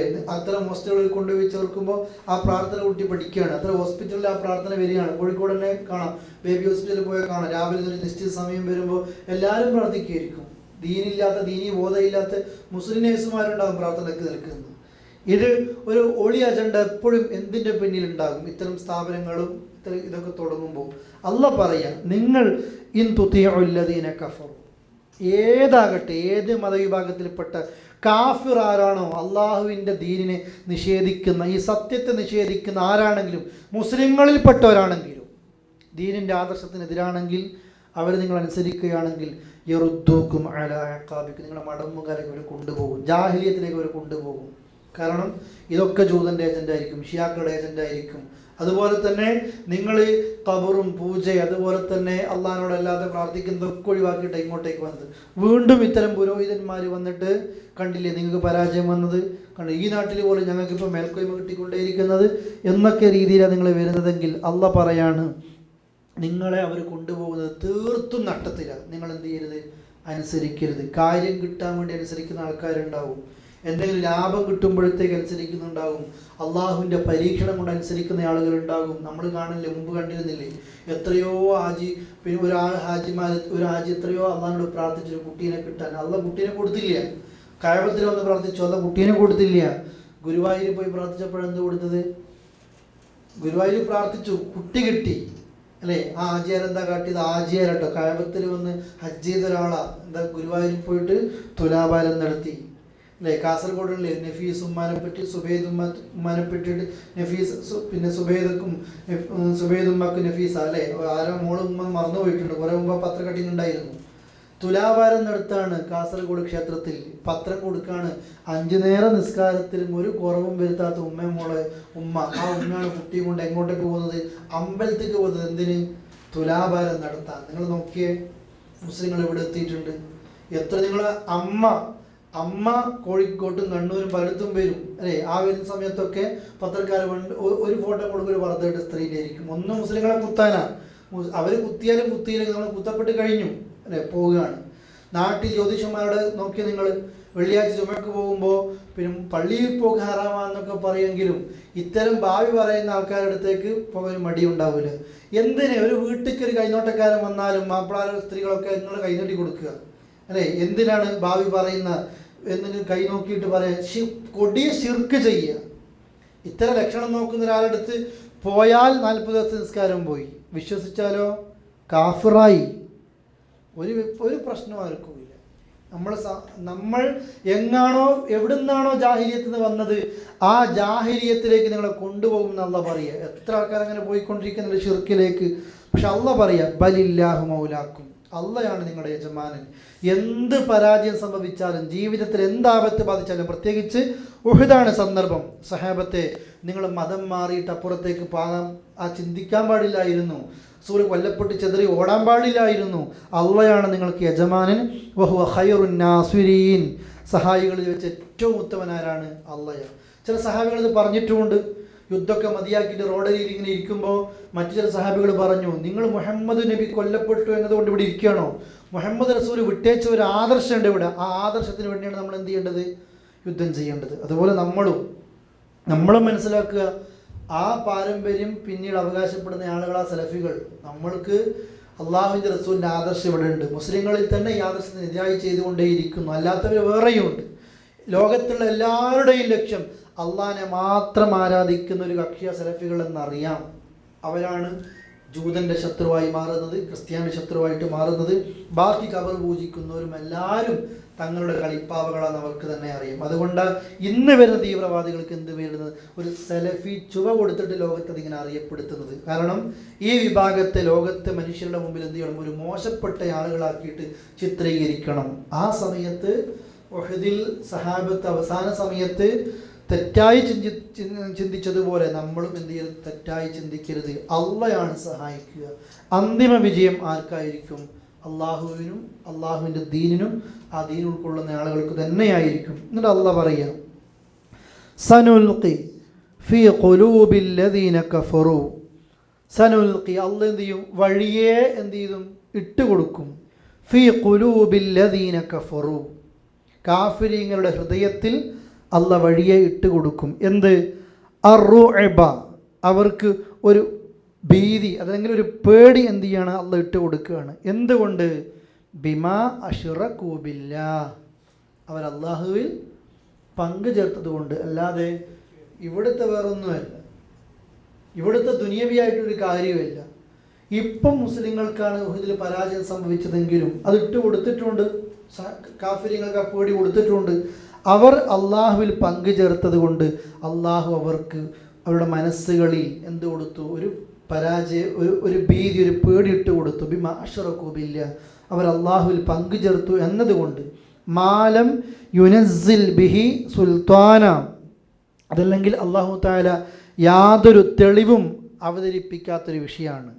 അള്ളാഹുവിൽ ഒരാളെ പങ്കു ചേർക്കുന്നുണ്ട് എന്നതുകൊണ്ട് ഉദ്ദേശിക്കുന്നത് മാലം യുനസ്സിൽ ബിഹി സുൽത്താന, ആ വിഷയത്തിൽ അള്ളാഹ് ഒരു തെളിവും അവതരിപ്പിച്ചിട്ടില്ല.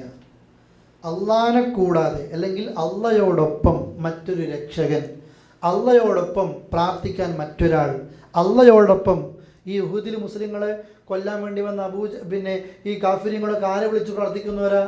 ഇസ്മായിൽ നബിയെ, ഇബ്രാഹിം നബിയെ, ലാത്തയെ, ഉസ്സയെ, മനാത്തയെ. ആരും മോശക്കാരല്ല, സ്വാലിഹ്യങ്ങളാണ്, നല്ല ആൾക്കാരാണ്. പക്ഷേ അള്ളാഹ് അവരോട് പ്രാർത്ഥിക്കാനോ സഹായം ചോദിക്കാനോ ഒരു തെളിവും അള്ളാഹ് ചെയ്തിട്ടില്ല, അവതരിപ്പിച്ചിട്ടില്ല.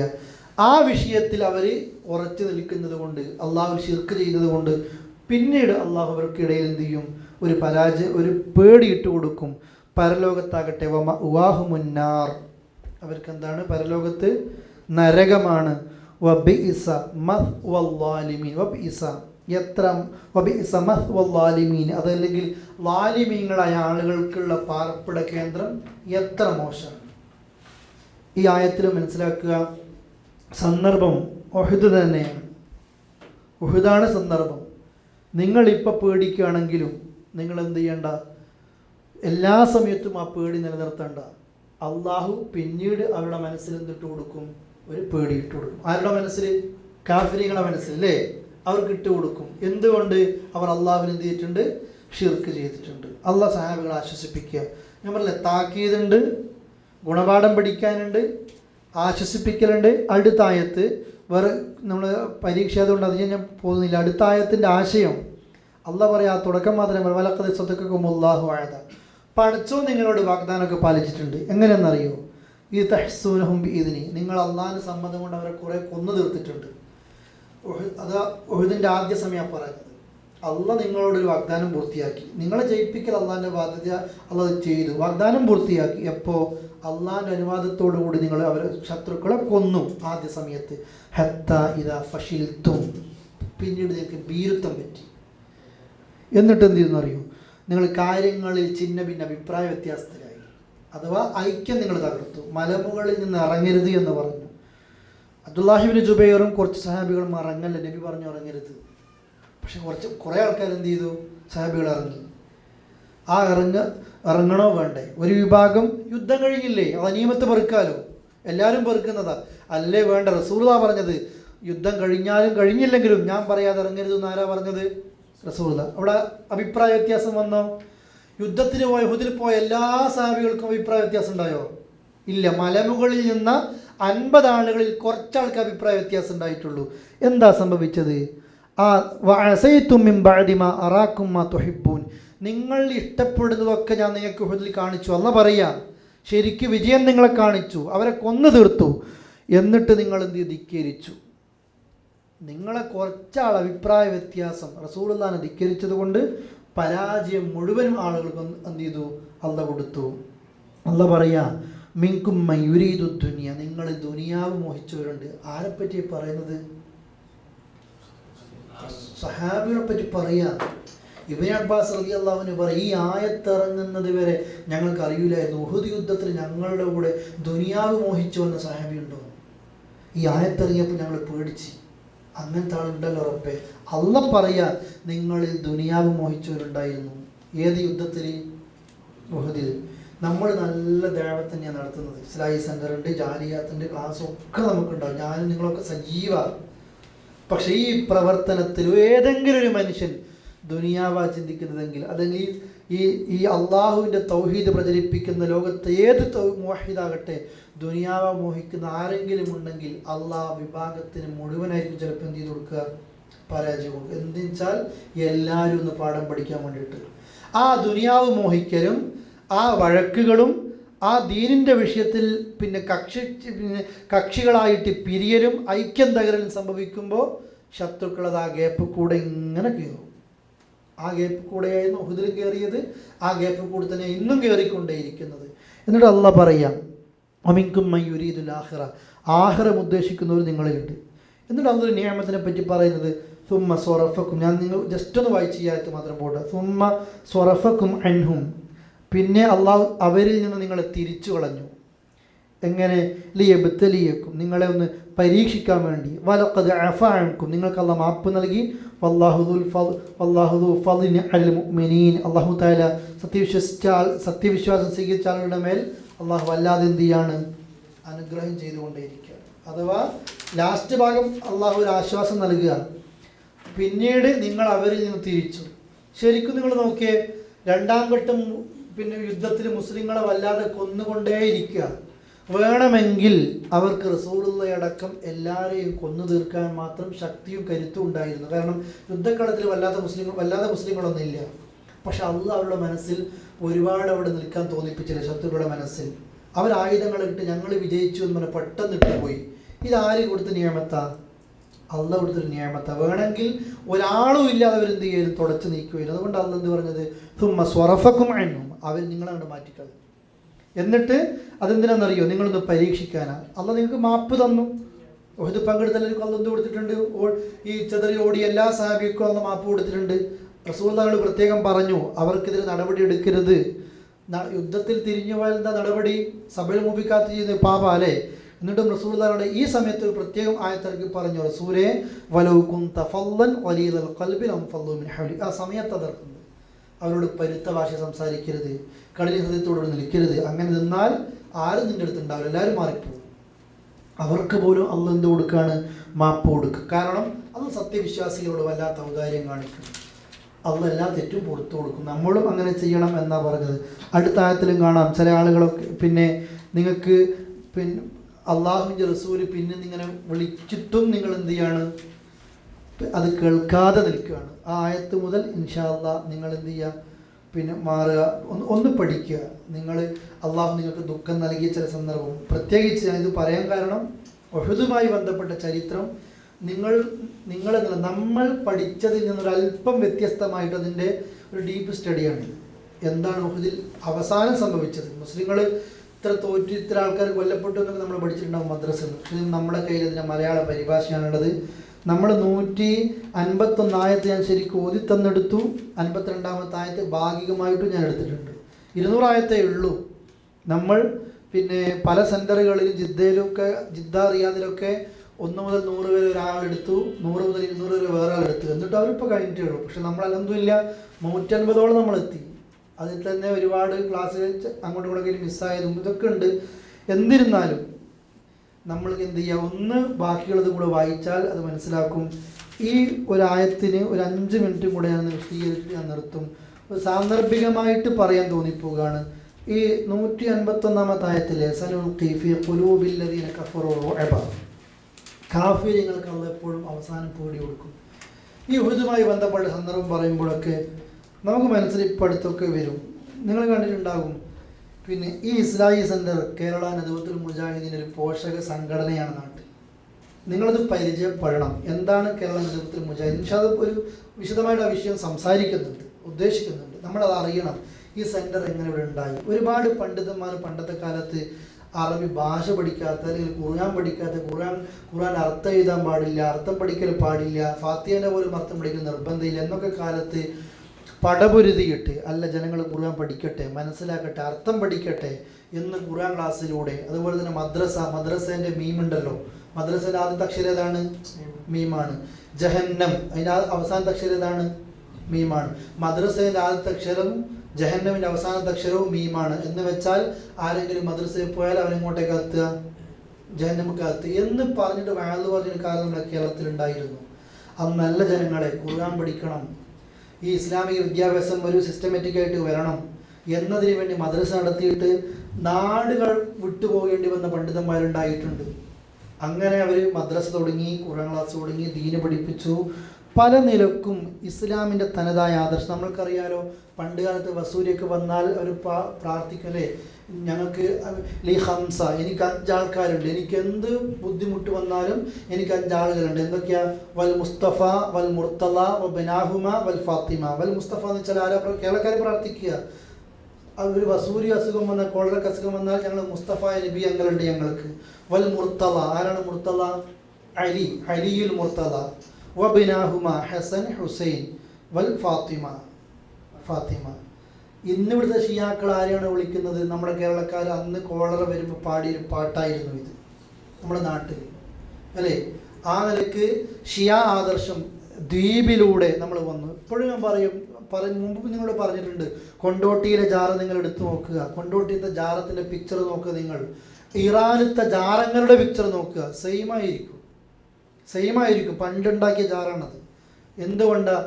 ഇറാനിലെ ഷിയാക്കൾ ഉണ്ടാക്കിയ ജാറത്തോട് സെയിം കൊണ്ടോട്ടിയിൽ വന്നത്. അതിലൂടെയാണ് കേരളത്തിലേക്ക് ഷിയായിസത്തിലൂടെയാണ് വന്നത്. പലരും ഇസ്ലാമിൻ്റെ പേരിൽ വന്നു, മുസ്ലിമർക്ക് വേണ്ടി യുദ്ധം ചെയ്തൊക്കെ ഉണ്ടെങ്കിലും ഈ നിലക്ക് വിശ്വാസപരമായിട്ടും കർമ്മപരമായിട്ടും ഏറെ ജീർണതയിൽ നിൽക്കുമാണ് മുജാഹിദ് പ്രസ്ഥാനത്തിൻ്റെ പണ്ഡിതന്മാർ. അവർ രാഷ്ട്രീയത്തിലും ഉണ്ടായിരുന്നു, മതപരമായിട്ട് അങ്ങേറ്റത്തെ പാണ്ഡിത്യം ഉണ്ടായിരുന്നു. പൊതുജനങ്ങളുടെ മുമ്പിലേക്ക് വന്നിട്ട് പറഞ്ഞ ജനങ്ങളെ, ഇതല്ല ദീൻ എന്ന് പറഞ്ഞാൽ അള്ളാഹിനോട് മാത്രം പ്രാർത്ഥിക്കുന്ന ആളുകളാകണം, അതല്ലെങ്കിൽ അള്ളാഹിനോട് മാത്രം നമ്മളെ എല്ലാ നിലക്കുള്ള സഹായങ്ങൾ ചോദിക്കാനും പാടുള്ളൂ എന്നൊക്കെ പറഞ്ഞപ്പോൾ ആളുകൾ മുദ്ര കുത്തി. ഇത് ഏതോ പിഴച്ച മുഹമ്മദ് ബിൻ അബ്ദുൽ വഹാബിൻ്റെ ആളുകളാണ്, പിഴച്ചുപോയ കക്ഷിയാണ്, പണ്ട് മദീനത്തെ പള്ളിയിൽ മൂത്രമൊഴിച്ച ആൾക്കാരുടെ പിൻഗാമികളാണ്, അതുകൊണ്ട് അവർ അങ്ങനെയാണ് ഇങ്ങനെയാണ് എന്നൊക്കെ പറഞ്ഞ് നാട്ടിൽ നിന്ന് ബഹിഷ്കരിക്കാനും അടിക്കാനും തൗഹീദ് പ്രസംഗിക്കുമ്പോൾ കഴുത്തിൽ മാലപ്പടക്കങ്ങൾ ഇട്ട് പൊട്ടിക്കാനും ഓവുചാലിലേക്ക് വരെ തള്ളിയിടാനും ആ നിലയ്ക്ക് ഒരുപാട് പ്രയാസങ്ങൾക്ക് അനുഭവപ്പെട്ട്, പക്ഷെ ഒരുപാട് ജനങ്ങൾക്ക് സത്യങ്ങൾ മനസ്സിലാക്കി കൊടുത്തു. അന്നൊക്കെ ഞാൻ വളരെ ഖേദത്തോട് ഈ വിഷയം പറയാൻ കാരണം എന്താ അറിയോ? അന്നൊക്കെ നാട്ടിൽ നിന്ന് ഈ അടക്ക് ഇപ്പോൾ IS തീവ്രവാദ പ്രവർത്തനങ്ങൾ തുടങ്ങി മുമ്പോട്ട് പോകുമ്പോൾ കേരളക്കരയിലെ സമസ്തകളുടെ സ്റ്റേജിൽ വെച്ചിട്ട് എല്ലാ പ്രശ്നത്തിനും കാരണം സൗദി അറേബ്യയാണ്. സൗദി അറേബ്യ വഹാബികളാണ് ലോകത്തെ ഏറ്റവും വലിയ തീവ്രവാദികൾ. സൗദി അറേബ്യയാണ് ഇതിൻ്റെ പിന്നിൽ കാരണക്കാരെന്ന് പിന്നെ സംഘടന ഗ്രൂപ്പ് വ്യത്യാസമില്ലാതെ സലഫികളല്ലാത്ത ആളുകൾ പറഞ്ഞിരുന്നു. ഇവിടെ നിന്ന് ജമാഅത്തുകാർ പറഞ്ഞില്ലെങ്കിലും നാട്ടിലത്തെ മെമ്പറിൽ നിന്ന് വളരെ പരസ്യമായിട്ട് കോഴിക്കോടത്തെ മെമ്പറുകളിൽ നിന്ന് ഈ രാജ്യത്തെ വിമർശിച്ചിരുന്നു. ഇതൊക്കെ പറഞ്ഞിട്ട് ഞാൻ നിങ്ങളോട് ഈ വിഷയം പറയാൻ കാരണം, ഇതൊക്കെ പറഞ്ഞിട്ടും ചില അനുയായികളോ നമ്മുടെ കൂട്ടുകാർ ചിന്തിക്കുന്നില്ല. ഈ മുബത്തദികൾ അല്ലെങ്കിൽ വഹാബികൾ എന്നൊക്കെ പറഞ്ഞിട്ട് ഇവർ പറയുന്ന ആളുകളുടെ അടുത്തേക്ക് ഇവിടെ വന്നിട്ട് ഒരു ഉളുപ്പും ഇല്ലാതെ അസ്സലാമു അലൈക്കും പറയുക, ഇവിടുത്തെ പൈസകൾ കൊണ്ടുപോവുക, ഈ വഹാബികളുടെ പൈസ എടുത്തിട്ട് നാട്ടിൽ പോയി പള്ളി കയറ്റുക, ഈ വഹാബികളുടെ പൈസ കൊണ്ട് പിന്നെ കോളേജുകൾ ഉണ്ടാക്കുക. കൊടുക്കുന്ന സാധുക്കൾക്ക് അറിയുന്നില്ല ഇതൊരു പിന്നെ സുന്നി എന്നതുകൊണ്ട് ഇവരുദ്ദേശിക്കുന്ന ലോകത്ത് മുസ്ലിങ്ങൾ എത്ര വിഭാഗം? 2 വിഭാഗം, ഒന്ന് സുന്നി മുസ്ലിം, ഒന്ന് ഷിയ മുസ്ലിം. അല്ലാതെ അവർക്ക് നാട്ടിലത്തെ സുന്നിയും സലഫിന്നൊന്നും അവർക്ക് അറിയില്ലല്ലോ എന്ന് വിചാരിച്ചവർ മിസ്കിന്മാർ പൈസ കൊടുക്കുക.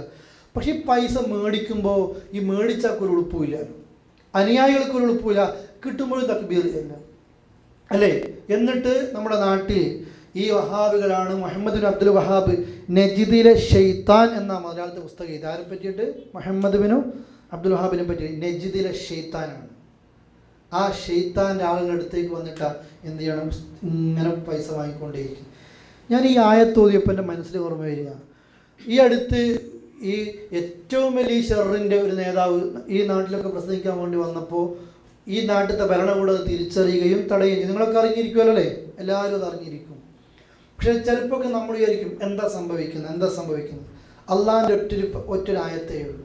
തൗഹീദിൻ്റെ നാട്ടിൽ വന്നിട്ട്, അതല്ലെങ്കിൽ ദീനിൻ്റെ നാട്ടിൽ വന്നിട്ട് ഷിർക്ക് പ്രചരിപ്പിക്കാൻ വേണ്ടിയിട്ട് തൗഹീദായ മുവഹിദീങ്ങൾ ആളുകളുടെ പൈസ മേടിക്കുക.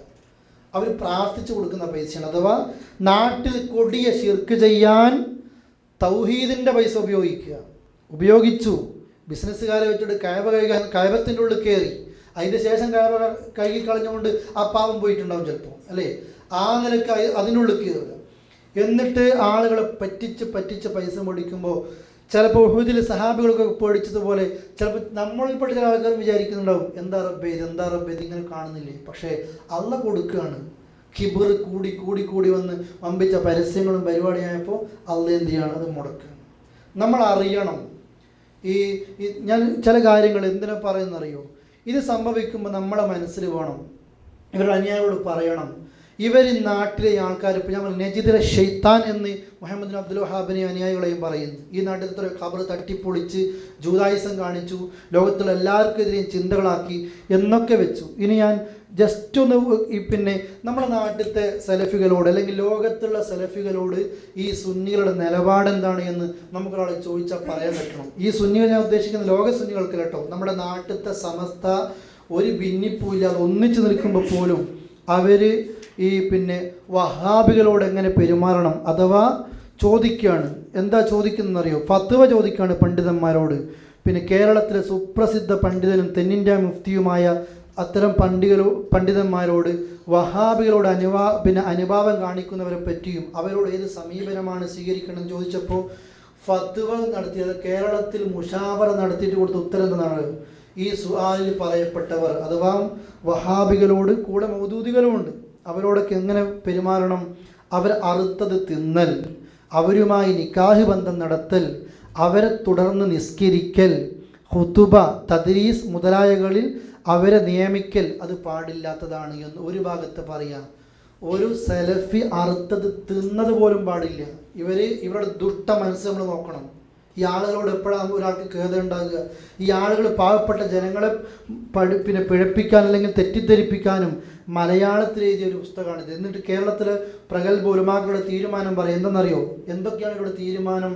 ഒരു സലഫിയോട് അല്ലെങ്കിൽ ഒരു മുഹമ്മദ് ബിൻ അബ്ദുൽ വഹാബ് അള്ളാഹുവിൻ്റെ റസൂൽ പഠിപ്പിച്ച ആദർശം പിൻപറ്റി ജീവിക്കുന്ന സലഫികളോട് കേരളത്തിലെ സമസ്തയിലെ ഏത് പാവപ്പെട്ട നിഷ്കളങ്കനോട് ഇവർ കൊടുത്ത ഉപദേശം, ഇവരോട് പെരുമാറേണ്ട രീതി, അവരുമായി കൂടി പെരുമാറാതിരിക്കുക. സലഫികളുമായിട്ട് എന്ത് ചെയ്യരുത്? കൂടി പെരുമാറരുത്. ഇവിടെ വന്നിട്ട് ഞെരങ്ങല, അല്ലേ? ഇവിടെ വന്നിട്ട് ഇങ്ങനെ ഞെരങ്ങല. രണ്ടാമതോ, അവരെ കണ്ടുമുട്ടിയാൽ സലാം ചൊല്ലാതിരിക്കുക. അസ്സലാമു അലൈക്കും പറയാതെ നിങ്ങൾ നോക്കിയത് ഒന്ന് ആലോചിച്ച് നോക്കിയേ. കാന്തൂർ നാട്ടിൽ വരിക, അനുയായികൾ വരിക, അല്ലെങ്കിൽ നമ്മൾക്കറിയാം ഈ ഉൾനാടൻ ഗ്രാമം, ഇവിടെയൊക്കെ ബംഗാളികളെ ഇമാമത്ത് കാണല്. കസീം ഭാഗത്ത് ജോലി ചെയ്തപ്പോൾ എത്രയോ പള്ളികളുണ്ട് നാട്ടിലത്തെ മൊയ്ലാമാർ ജോലി ചെയ്യുന്നത്, 500 റിയാൽ. അപ്പോൾ വഹാബി പള്ളിയിൽ ഇമാമത്ത് നിൽക്കുന്നുണ്ട്, അസ്സലാമു അലൈക്കും എന്നെ പൈസ മേടിക്കുന്നുണ്ട്. അപ്പോൾ സലാം പറഞ്ഞതിന് കുഴപ്പമില്ല. നാട്ടിൽ ഇവരെന്താ മദ്രസ പഠിപ്പിക്കുകയാണ്, എന്ത് ചെയ്യാൻ പാടില്ല? സലാം പറയും. നിങ്ങൾ നോക്കിയേ, ഈ ഹജ്ജിന് പോലും ഈ ഇസ്ലാഹി സെൻ്ററിൻ്റെ കൂടെ ഇവിടുത്തെ യാസീൻ്റെ ടീം ഹജ്ജിന് വന്നിരുന്നു, അല്ലേ? വന്നിരുന്നല്ലോ. നമ്മുടെ ബസ്സിൻ്റെ ബാക്കിലാണ് അവർ ഇരുന്നത്. മക്കത്തെത്തുമ്പോഴും ആ മൊയ്യാർക്ക് നമ്മൾ സഹായം ചെയ്തു കൊടുത്ത് ഒരു കുഴപ്പമില്ലായിരുന്നു. മക്കത്തെത്തി മിനയിലെത്തിക്കഴിഞ്ഞ് പിന്നെ സലാം ചൊല്ലാൻ മടക്കില്ല. പിന്നെ ഇത്രയേ ഉള്ളൂ, പിന്നെ ഒന്നുമില്ല. ആ ഹജ്ജിൻ്റെ ആ സാദിഖുടെ യാസീൻ്റെ ടീമിൻ്റെ ഹജ്ജിൻ്റെ തസ്രീ തലേ ദിവസത്തെ നമ്മുടെ കയ്യിലായിരുന്നു വന്നത് 1:30 മണിക്ക്. ആ തസ്രീ കിട്ടുന്ന അസ്സലാമു അലൈക്കും, തസ്രീയൊക്കെ കയ്യിലില്ലേ? ബസ് പുറപ്പെടുന്ന സലാം പറഞ്ഞാൽ മെനിയാദിൻ്റെ മുകളിൽ കണ്ടപ്പോൾ ഇങ്ങനെ അസ്സലാമു അലൈക്കും ഇങ്ങനെ ഞെട്ടിപ്പോവുകയാണ്.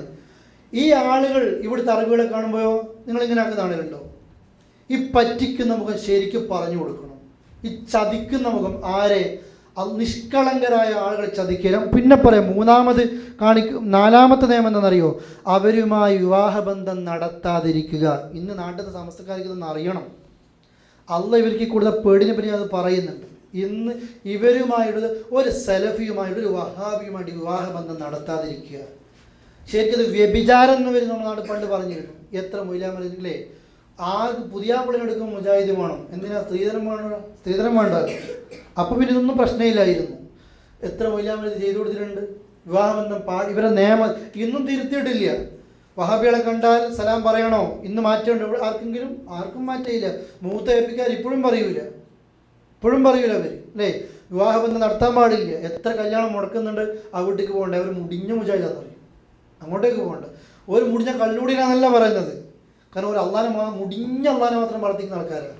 ഒരിക്കലും അള്ളാഹ് പ്രാർത്ഥിക്കൂലേ? എന്നാൽ നിങ്ങളൊന്ന് ആലോചിച്ച് നോക്കി വിരോധാഭാസം. അതുപോലെ തന്നെ പറയാം, അവരെ പിന്തുടർന്ന് നിസ്കരിക്കാതിരിക്കുക. മാർക്കസിലേക്ക് എത്ര കൊണ്ടുപോയിട്ടുണ്ടെങ്കിൽ ഇവിടുത്തെ അറബികളല്ലേ. ഈ അടുത്ത സമ്മേളനത്തിൽ കുബാ പള്ളി, മദീനത്തെ പള്ളിത്തെ മുഅദ്ദിനെ കൊണ്ടുപോയി, കുബയിലെ ഇമാമിനെ കൊണ്ടുപോയി. ആരാ ഇവർ? അവർ നിസ്കരിക്കുക, ബാങ്ക് കൊടുക്കുക. വഹാബികളെ പിന്തുടർന്ന് നിസ്കരിക്കാതിരുന്നാലോ ദുഡ് കിട്ടൂല, അപ്പോൾ ഒരു കുഴപ്പമില്ല അല്ലേ? എത്രയോ സീനുകൾ നമ്മൾ കണ്ടുകൊണ്ടേയിരിക്കുന്നു. ഇതുകൊണ്ട് മാത്രമല്ല, നിങ്ങൾക്ക് നമ്മുടെ മനസ്സിൽ വിഷമം ഉണ്ടാക്കുന്നൊരു ഭാഗം, ഈ ഒരു പണ്ഡിതനെ എഴുതിയല്ല, പ്രമേയം പാസ്സാക്കാൻ മുഷാവറ കൂടിയിട്ട് 40 ആൾക്കാരൊന്ന് ചിരിക്കണ ഒരു മുഷാവറ കൂടാൻ, എന്നിട്ട് പ്രമേയം പാസ്സാക്കുന്നറിയോ? ഈ വഹാബി മരിച്ചിട്ട് മയ്യത്തിൽ നന്മയുടെ വല്ല ലക്ഷണവും കണ്ടാൽ അത് പരസ്യപ്പെടുത്തൽ സുന്നത്തും, പിന്നെ മയ്യത്തിന് നന്മയുടെ വല്ല ലക്ഷണവും കണ്ടാൽ അത് പരസ്യപ്പെടുത്തൽ സുന്നത്തും ദുർലക്ഷണങ്ങളാണ് ദൃശ്യമായതെങ്കിൽ അത് വെളിപ്പെടുത്തൽ ഹറാമും കുറ്റകരവുമാണ് സാധാരണ മയ്യത്തിന്. എന്നാൽ മുബത്തദീങ്ങളുടെ മയ്യത്താണെങ്കിൽ ഇപ്പറഞ്ഞതിന് വിരുദ്ധമാണ്. അഥവാ അവനിൽ കണ്ട ചീത്ത ലക്ഷണങ്ങളെ പരസ്യപ്പെടുത്തണം. നല്ല അടയാളങ്ങളെക്കുറിച്ച് അതൊക്കെ പുറത്തേക്ക് വരികയാണെങ്കിൽ അത് മറച്ചു വെക്കൽ നിർബന്ധവുമാണ്. ഒരു വഹാബി മരിച്ചാൽ കാണിക്കേണ്ട നിലപാടായത്. എന്തെങ്കിലും മോശമുണ്ടൊക്കെ പുറത്ത് പറയുക, പരസ്യപ്പെടുത്തണം. നല്ലതെന്തെങ്കിലും കണ്ടാലോ മറച്ചു വെക്കൽ നിർബന്ധമാണ്. ഈ ആളുകളാണ് നമ്മൾ, ഇവരെ പറ്റി ഒന്ന് അറിയണം സഹോദരങ്ങളെ. ഈ ആളുകളാണ് ഈ ഇവിടെ വന്നിട്ട് ഇങ്ങനെ റൗണ്ട് അടിച്ച് നടക്കുന്നത്. ഈ എന്നല്ല, ഇവിടെ വന്നില്ലായിരുന്നു അല്ലാതെ ദുബൈയിലൊക്കെ പോയി, പിന്നെ ഷാർജയിൽ, അതുപോലെ തന്നെ ദുബൈയിൽ ഗോർഫുഖാനൊക്കെ പോയിട്ട് സലഫി അറബികളിൽ നിന്ന് പണം വാങ്ങിയിട്ട് നാട്ടിൽ പള്ളി കയറ്റിയിട്ടുണ്ട്. നാട്ടിൽ അറബികൾ വരുമ്പോൾ ജാറം കർട്ടൻ കൊണ്ട് മറച്ചിട്ടുണ്ട്.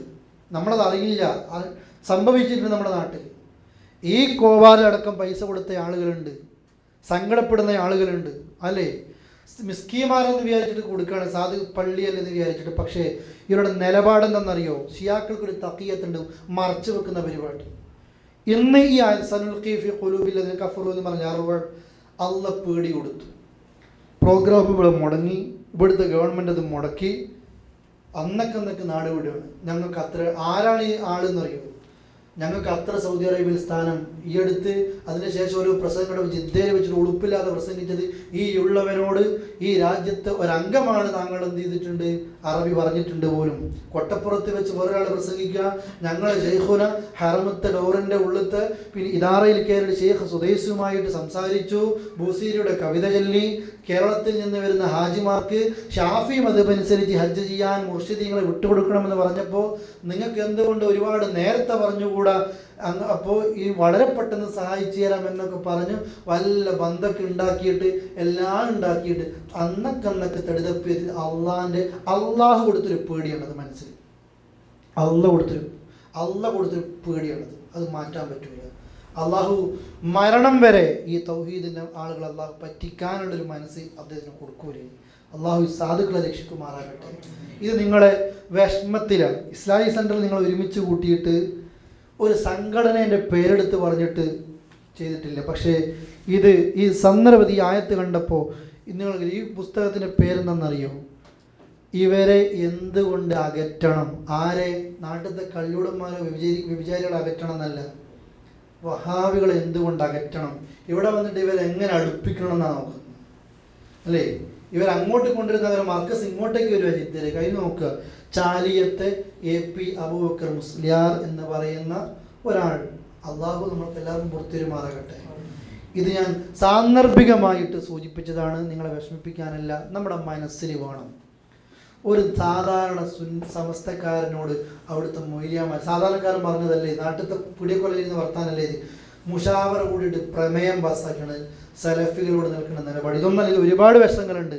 ചെറിയ ചെറിയ ഡോസ് മാത്രം തന്നിട്ടുണ്ട്. ഇൻഷാ അല്ലാഹ് അത് പറയുന്നുണ്ട്. ഈ നാട്ടിൽ ഇവർ ആരാണെന്ന് പരിചയപ്പെടുത്തി കൊടുക്കുമ്പോൾ നമ്മുടെ മനസ്സിൽ വേണം, ഈ ആളുകൾ നിങ്ങളോട് സലാം പറയണ്ട എന്ന് പറഞ്ഞ ആൾക്കാർ എന്ന് പറയണം. പള്ളിയിലൊക്കെ ജമാഅത്തിന് സുബൈക്ക് കാണുന്നില്ലാലോ അല്ലേ? സുബൈക്ക് കാണില്ല. പല ആൾക്കാരും സുബൈക്ക് ഒന്നിക്കളി. എന്തുകൊണ്ടാണ്? കുനൂത്ത് തോന്നില്ല. ഒറ്റക്കിട്ട് തക്കം കിട്ടിയാൽ കുനൂത്ത് തോന്നിക്കളയും ചെയ്യും വേറെ ഇമാമത്തൊക്കെ നിൽക്കുമ്പോൾ. ഈ നിലക്ക് ഇതാണ് പറ്റിക്കല് അല്ലേ? ഗൾഫിലെത്തുമ്പോൾ വേറെ ആദർശം, നാട്ടിലെത്തുമ്പോൾ വേറെ ആദർശം. എങ്ങനെ ഇവർക്ക് കഴിയും? ഞാൻ ചോദിക്കുന്നില്ല, ഇവർ അനുയായികൾക്ക് ബുദ്ധിയില്ലേ? വലിയ ആൾക്കാർക്ക് ബുദ്ധി ഉപയോഗിക്കില്ല, കാരണം അത് പറ്റിക്കാൻ ഇറങ്ങിയത്. അനുയായികൾ ചിന്തിക്കണ്ടേ, ഇതെന്താ ഉസ്താദ് നാട്ടിൽ വെച്ചിട്ട് നമ്മളോട് സെൽഫികളെ കാണുമ്പോൾ സലാം പറയാനൊന്നും പാടില്ല എന്നൊക്കെ പറഞ്ഞിട്ട് ഇവിടെ വരുമ്പോൾ എന്താ സലാം പറഞ്ഞിട്ട് പരിപാടിക്കൊക്കെ ഇങ്ങനെ കൈയൊക്കെ കൊടുക്കുന്നുണ്ട്? ഇവർ അകറ്റേണ്ട ആൾക്കാർ, ഇവർ അറുത്ത് തിന്നാൻ പാടില്ലല്ലോ. അറുത്ത് തിന്നാൻ പാടില്ല എന്നാണ് ആൾക്കാർ ഈ തളികേൻ്റെ മുമ്പിൽ ഇങ്ങനെ വട്ടത്ത് കുതിരിക്കുക അല്ലേ? അങ്ങോട്ട് തോർപ്പിക്കുന്നുണ്ട്, ഇങ്ങോട്ട് തോർപ്പിക്കുന്നുണ്ട്. ഇത് നമ്മൾ കൂടെ പഠിക്കണം. ഞാൻ അവസാനിപ്പിക്കുകയാണ്. നമ്മുടെ വിഷയവുമായി ഒരിത്തിരി ബന്ധമില്ലെങ്കിലും ഞാൻ ഈ ആയത്ത് വന്നപ്പോൾ അള്ളാഹ് പേടി ഇപ്പം കൊടുക്കുകയാണ്. അത് കൊടുക്കും. ഇനി നമ്മളൊക്കെ പ്രാർത്ഥിക്കൽ എങ്ങനെയാണ്? പഠിച്ചോനെ, നിന്റെ നാട്ടിൽ വന്നിട്ട് കായബത്തിൻ്റെ ഉള്ളിൽ ശിർക്കിൻ്റെ ആൾ കയറുമ്പോൾ സങ്കടമുണ്ട്. തൗഹീദിൻ്റെ മണ്ണിൽ വന്നിട്ട് ആൾക്കാരുടെ കയ്യിൽ പൈസ പോട്ടെ, അത് അള്ളാഹു ഒന്നില്ലെങ്കിൽ വേറെ പോരും. പക്ഷേ ആദർശത്തെ പറ്റിക്കുന്നുണ്ട്. അള്ളാഹിനെ മാത്രം ആരാധിക്കുന്ന പള്ളി കൊടുക്കുമ്പോൾ റാത്തിബും മൗലൂദ് ചൊല്ലുന്ന പള്ളി ഉണ്ടാക്കുക, പടച്ചോനെ സഹായിക്കണമെന്ന് പ്രാർത്ഥിക്കുക. ഏതെങ്കിലും ഒരു മുവഹീദിൻ്റെ പ്രാർത്ഥനയായിരിക്കും ചിലപ്പോൾ അള്ളാഹ് കേട്ടത്. അതുകൊണ്ടായിരിക്കും സംഭവിക്കുന്നതും അവസാന വിജയം അള്ളാഹ്ക്ക് തന്നെയായിരിക്കും, അള്ളാഹിൻ്റെ ദീനിന് തന്നെയായിരിക്കും. അതാണ് കാണുന്നത്. അള്ളാഹു അങ്ങനെ തന്നെ ആക്കി തിരുമാറാകട്ടെ.